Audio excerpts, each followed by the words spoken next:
Bonjour à tous et bienvenue dans cette nouvelle capsule vidéo. Et donc cette fois-ci, on est dans le troisième module qui porte sur les affections acquises de l'appareil reproducteur chez la vache. Et donc on a divisé ces affections acquises en fonction de l'organe qui est concerné. Et donc on a dans un premier lieu les affections vulvaires et vaginales.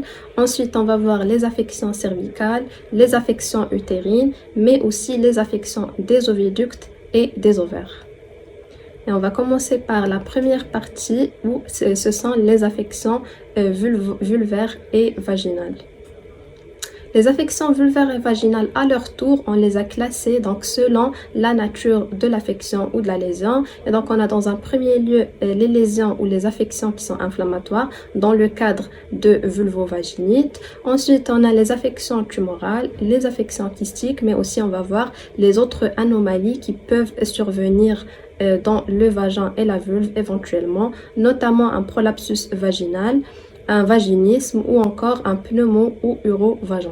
Donc on va commencer par les vulvovaginites ou l'inflammation de la vulve et du vagin. Et donc on les a classés en deux grandes catégories, donc selon leur étiologie. Donc on a les vulvovaginites d'origine traumatique, ensuite on a les vulvovaginites d'origine infectieuse qui sont divisées à leur tour en deux catégories qui sont les vulvovaginites vénériennes qui sont dues à des germes qui sont spécifiques au tractus génital, mais aussi on a les vulvovaginites systémiques qui sont dues à des germes qui sont responsables d'une maladie générale avec bien sûr des manifestations vaginales, donc c'est l'exemple de la tuberculose.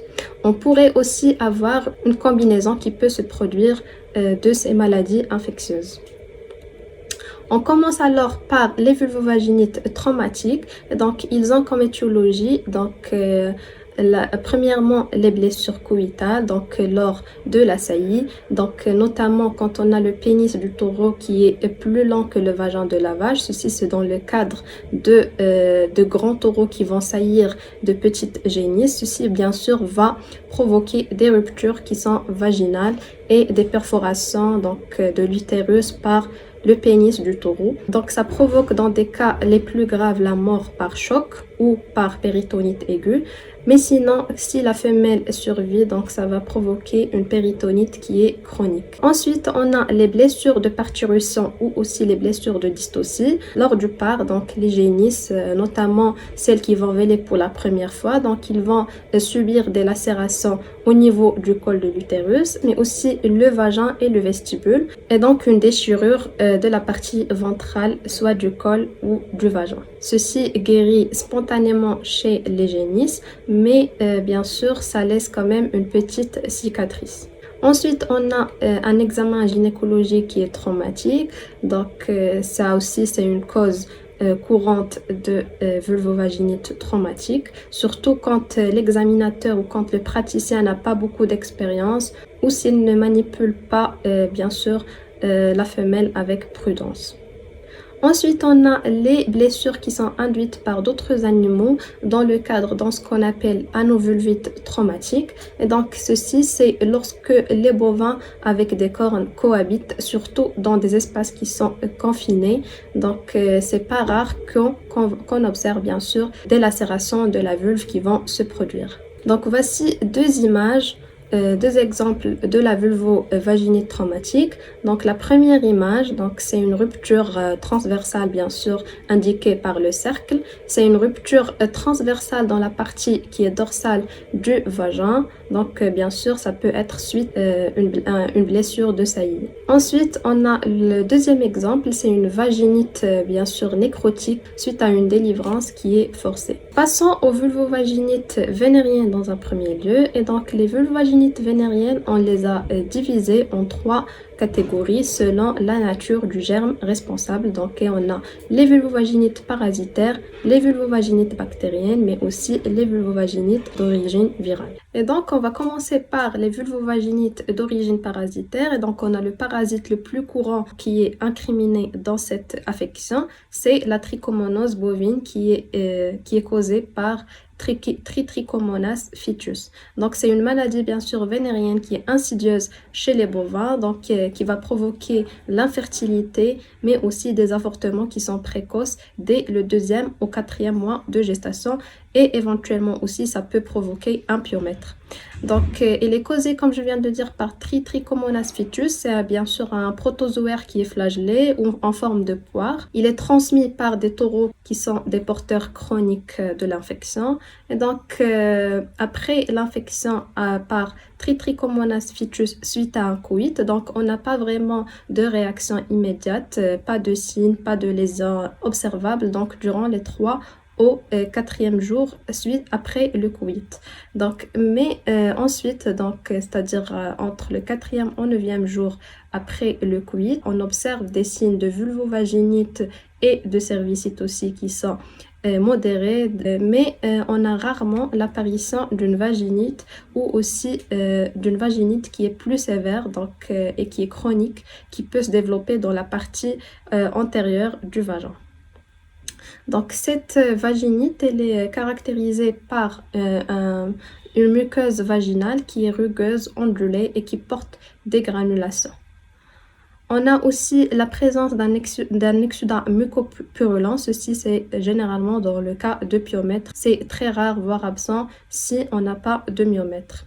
Donc, et donc, les trichomonas, on peut les détecter donc, dans cet exsudat vaginal. Pour la guérison de cette affection, donc, elle est généralement spontanée chez la femelle.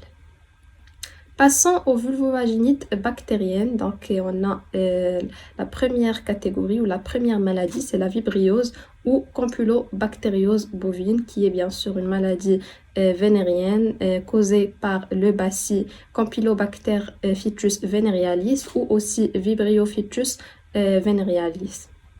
Donc, bien sûr, elle est transmise lors du coït ou aussi lors de l'insémination artificielle si on a la semence qui est mal manipulée ou aussi maltraitée. Donc, pour les signes cliniques, donc, ils sont divisés en 2 grandes phases. Donc, on a la première phase, c'est la phase aiguë des signes, donc, où on observe une chute qui est soudaine de conception qui peut persister de 2 à 6 mois. Ensuite, pour la forme chronique, donc on a une vaginite catarrhale donc, qui est diffuse avec un écoulement qui est clair et cette fois-ci le pourcentage de conception il est de 15 à 45% donc au premier service. Donc pour le traitement de cette maladie, donc il est peu efficace dans la mesure que l'agent pathogène il est naturellement éliminé donc sans besoin d'intervention extérieure. Pour la deuxième maladie bactérienne, c'est le catarrhe génital granuleux ou ce qu'on appelle la maladie vénérienne granulaire qui se caractérise par une inflammation qui est catarrhale et aussi des formations noduleuses au niveau vulvaire surtout. Donc, pour ce qui est étiologie de cette pathologie, c'est Mycoplasma bovigenitalium. Bien sûr, on a des follicules lymphocytaires vestibulaires qui sont toujours présentes dans le tissu du vestibule.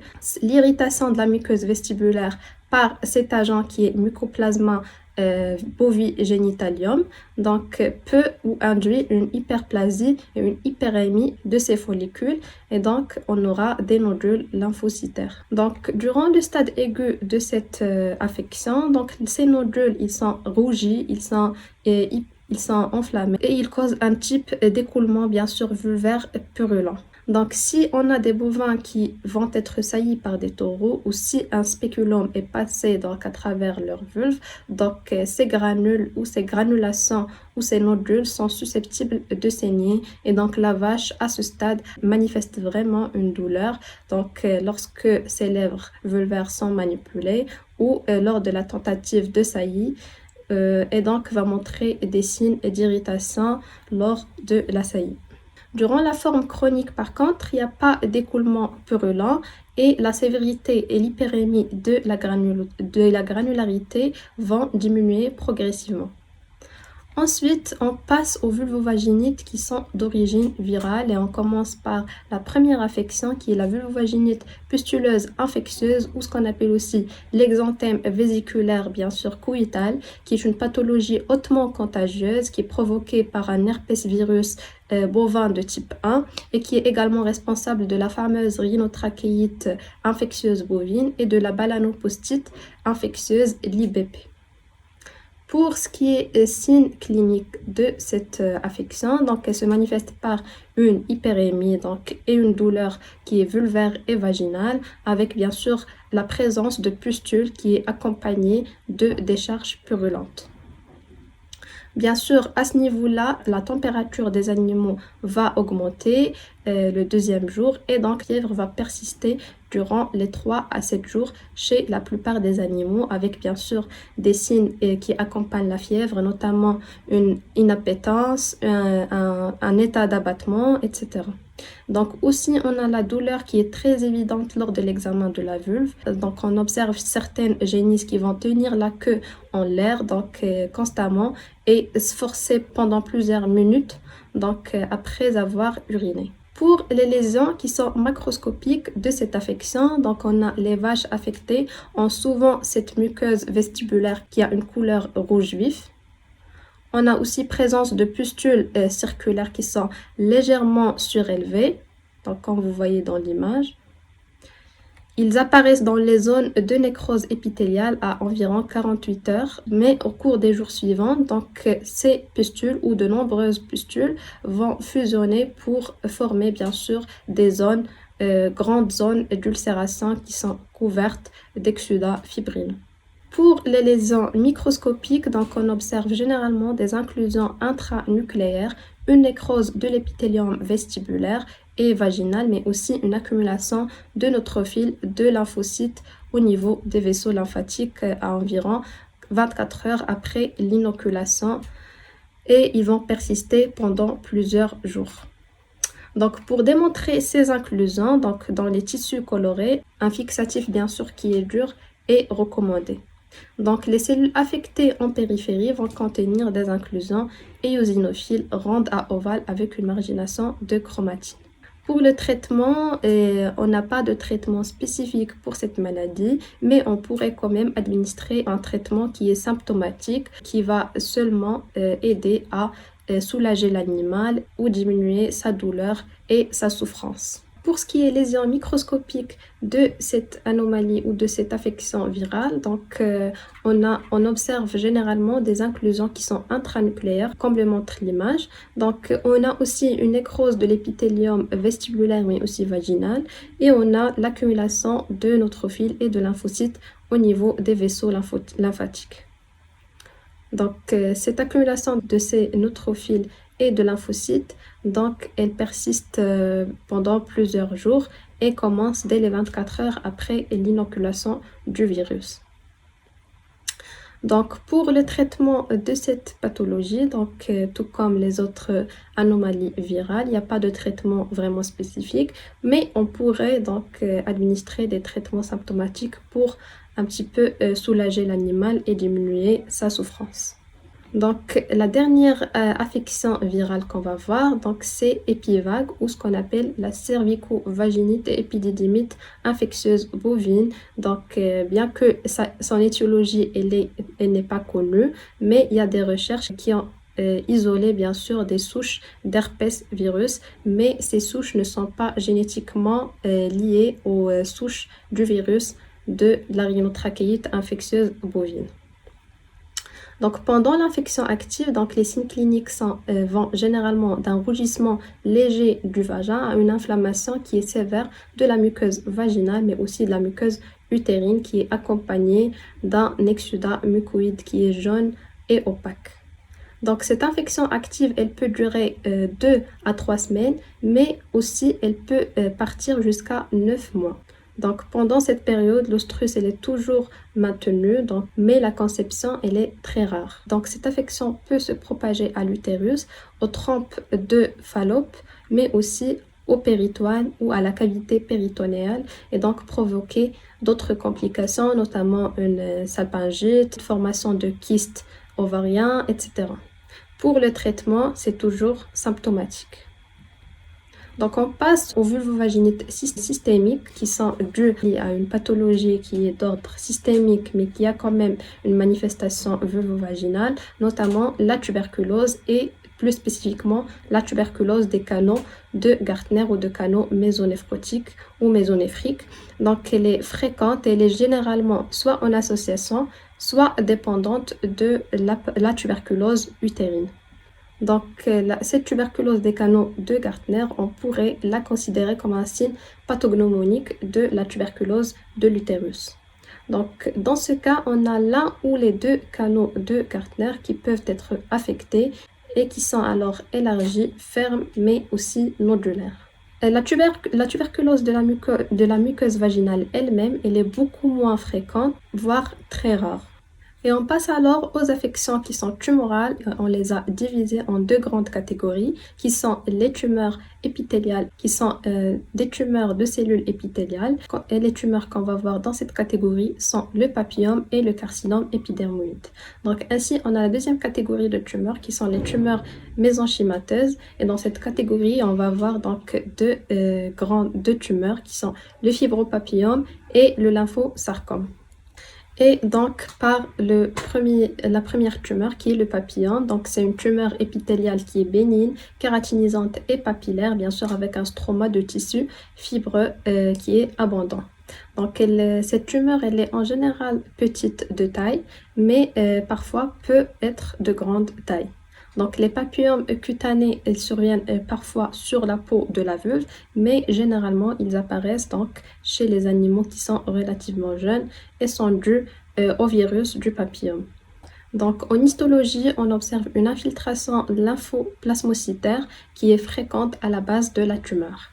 Bien sûr, les papillomes cutanés, en général, ils surviennent parfois sur la peau de la vulve et en général, ils affectent les animaux qui sont relativement jeunes et sont dus au virus du papillome.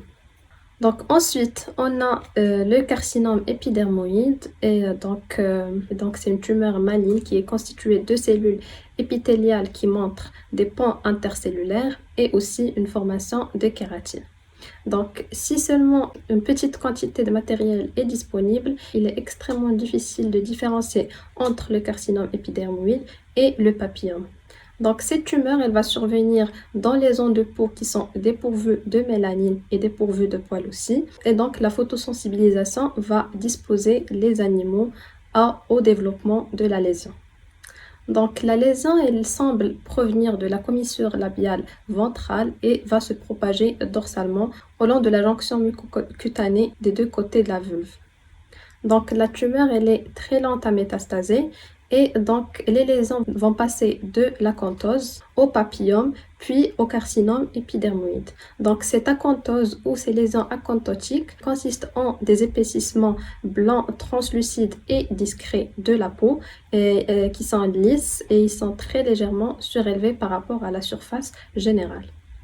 Ils ont aussi des bords arrondis et ils ont tendance à devenir plus confluentes et à couvrir de manière irrégulière pratiquement toute la partie qui est non pigmentée de la vulve. Pour faire à peu près la différence entre les papillomes et le carcinome épidermoïde, donc les papillomes sont en fait des nodules qui sont surélevés avec une surface irrégulière, alors que les carcinomes sont en fait des masses de tissus profondes qui sont ulcérées et qui sont couvertes d'un exsudat avec du sang. Et dans le cas avancé, on a toute la vulve qui est oblitérée, donc comme vous voyez dans l'image. Passons aux tumeurs mésenchymateuses. Donc la première tumeur, c'est le fibropapillome, donc qui est une tumeur bénigne transmissible de la vulve du vagin des génisses et du pénis des jeunes taureaux. Donc le virus causal semble être celui qui cause également donc les verrues cutanées chez les bovins, qui est le virus du papillome. Et donc les lésions macroscopiques vont apparaître grossièrement donc comme des masses de tissu fermes, élevées, blanches ou rosâtres avec une surface qui est soit lisse, soit en chou-fleur. Ces masses se trouvent généralement dans la muqueuse du vestibule, mais on peut les voir apparaître également au niveau de la peau de la vulve et du vagin. Et cette lésion-là, elle peut être soit unique, soit multiple. Donc pour ce qui est histologie, donc la tumeur, elle se compose principalement de fibroblastes qui sont disposés en faisceaux entrelacés caractéristiques, un peu de collagène, mais aussi un revêtement épithélial de différentes épaisseurs, donc non seulement à la surface, mais aussi qui vont s'étendre en profondeur. Donc l'image montre un fibropapillon qui est plutôt avancé. Ensuite et dernièrement, on a les lymphosarcomes qui surviennent dans le vagin des vaches, soit sous forme de lésions uniques, comme vous voyez dans la première image. Donc c'est une masse unique, un lymphosarcome qui est unique, ou aussi multiples. Donc comme dans la deuxième image, ce sont des lésions plus ou moins multiples de lymphosarcome. Donc habituellement et en général, le vestibule du vagin ainsi que le col de l'utérus ne sont pas impliqués dans le lymphosarcome.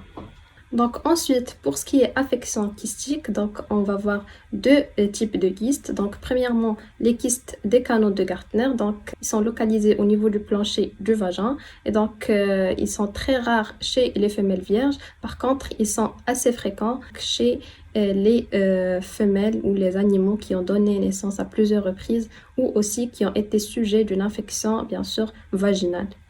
Donc, ces canaux vont devenir kystiques, donc bien sûr lors de la présence des kystes ovariens ou aussi une vaginite qui est aiguë ou même dans le cas d'empoisonnement en naphtalène. On passe au deuxième type de kyste qu'on va voir. Donc, d'abord, comme vous voyez dans l'image, c'est des kystes de canaux de Gartner.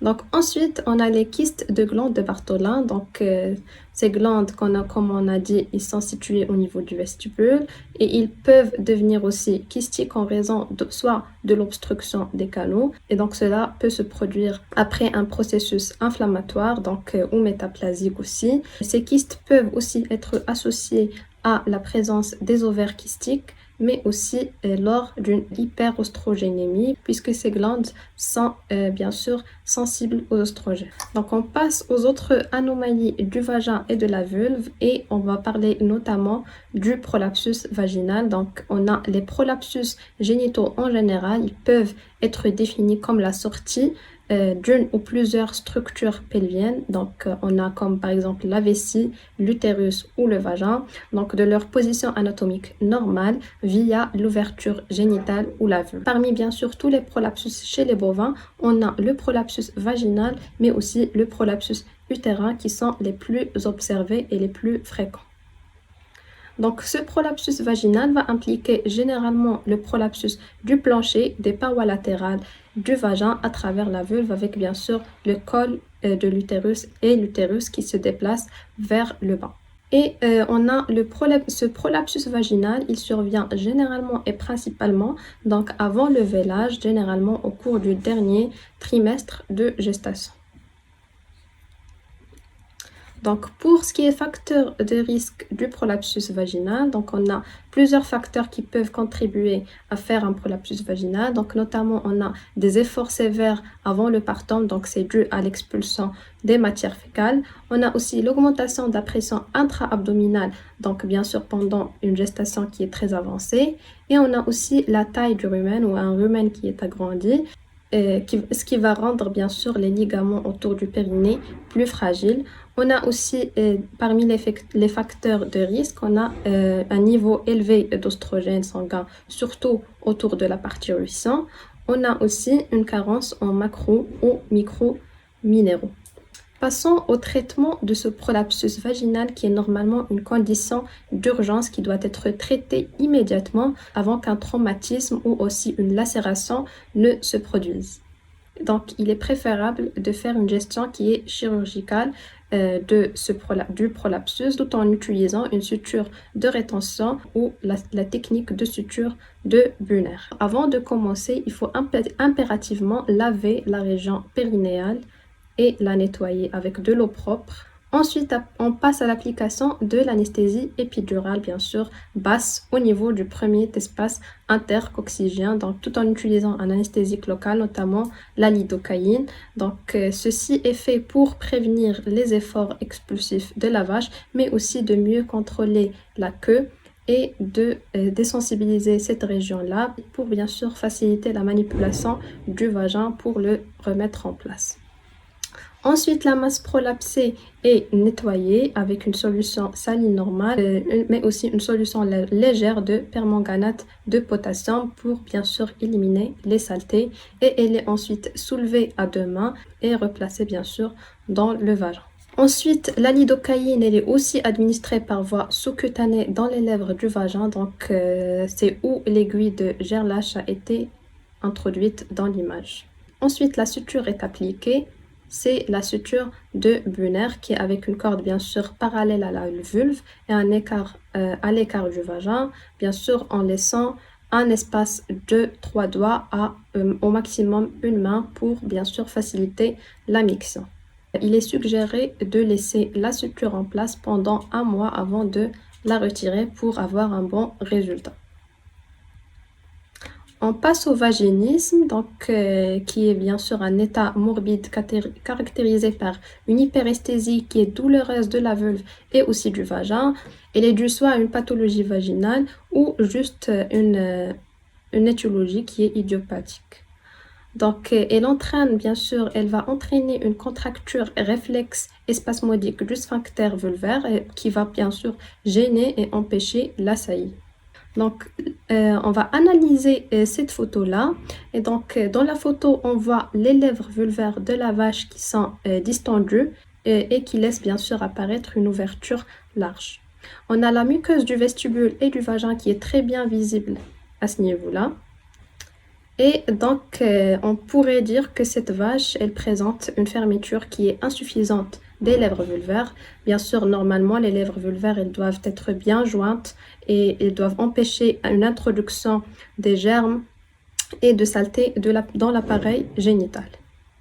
Donc, dans des cas bénins, cette distension apparaît lorsque la vache est en position couchée, comme sur la photo. Mais dans les cas les plus graves, on peut voir ceci où le vagin aspire de l'air à chaque fois que l'animal se couche ou se relève, ce qui va s'accompagner bien sûr d'un bruit caractéristique.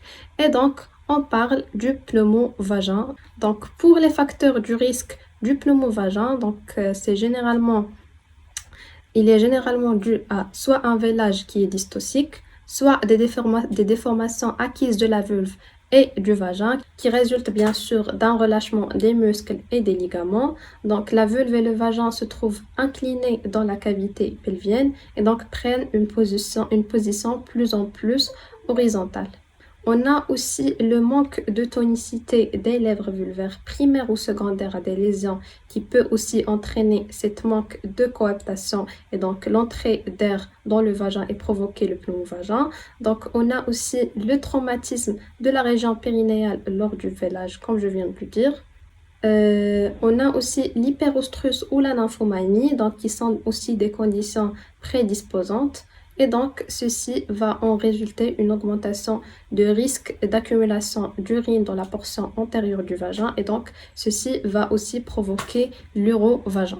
Donc, on a le traumatisme de la région périnéale, bien sûr, lors du vélage, qui va bien sûr constituer donc un facteur déterminant de l'apparition du pneumovagin. Pour le diagnostic du pneumovagin, donc, il est posé principalement sur la palpation transrectale du tractus génital. En palpant, on exerce une pression sur le plancher rectal pour entraîner bien sûr l'expulsion de l'air qui va s'accompagner du bruit caractéristique. On a aussi les glaires de chaleur, bien sûr, qui contiennent des bulles d'air qui sont presque toujours un signe de pneumovagin. On a les germes aussi qui sont présents dans l'environnement, ils vont pénétrer en même temps que l'air et donc atteindre l'utérus et ceci va avoir un impact très important sur la fertilité de l'animal. Et donc analysons ensemble cette photo qui montre la région caudale et anale d'une vache et on remarque qu'il y a quand même un espace important entre l'anus et la queue et aussi l'anus qui est nettement renforcé avec bien sûr les lèvres vulvaires qui ne sont pas vraiment en position verticale mais plutôt inclinées. Donc cette inclinaison des lèvres vulvaires mais aussi cette fosse ischio-anale qui est renforcée peuvent être un signe d'un urovagin et donc c'est que probablement cette vache a un urovagin.